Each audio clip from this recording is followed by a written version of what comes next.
Hi అండి. ఇడ్లీ పిండిలో కొంచెం ప్రోటీన్ యాడ్ చేసి బ్రేక్ఫాస్ట్గా చేసుకోవచ్చు.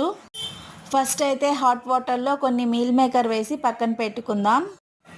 అలాగే ఇడ్లీ పిండిలో కొంచెం సాల్ట్ వాటర్ వేసి కొంచెం జారుడుగా దోశ వేసుకోవడానికి బ్యాటర్లా కలిపి పెట్టుకుందాం. స్టవ్ మీద కడాయి పెట్టుకొని కొంచెం ఆయిల్ వేసుకొని జీరా, ఆనియన్స్, పచ్చిమిర్చి, క్యారెట్ అలాగే క్యాప్సికమ్ వేసుకొని ఇవన్నీ కొంచెం ఫ్రై చేసుకుందామండి. ఇవి ఫ్రై అయ్యేలోపు మనం పక్కన పెట్టుకున్నాం కదా మీల్ మేకర్, వాటిలోంచి వాటర్ అంతా స్క్వీజ్ చేసేసి కచ్చా పచ్చాగా మిక్సీ వేసుకుందామండి. మరీ కచ్చా పచ్చాగా కాకుండా మరీ పేస్ట్లా కాకుండా ఇలా చేసుకోవాలండి.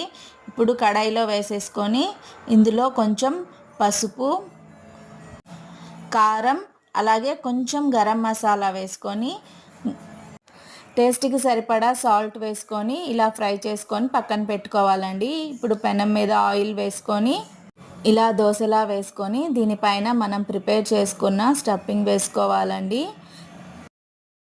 అలాగే పైనుంచి కొంచెం ఆయిల్ వేసుకొని మీకు నచ్చితే హాఫ్ స్పూన్ నువ్వులు కూడా వేసుకోండి, లేకపోతే స్కిప్ చేసేయండి.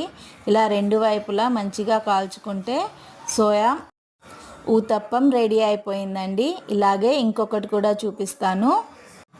మరి ఈ రెసిపీ మీకు నచ్చినట్టయితే లైక్ చేయండి, అలాగే షేర్ చేయండి.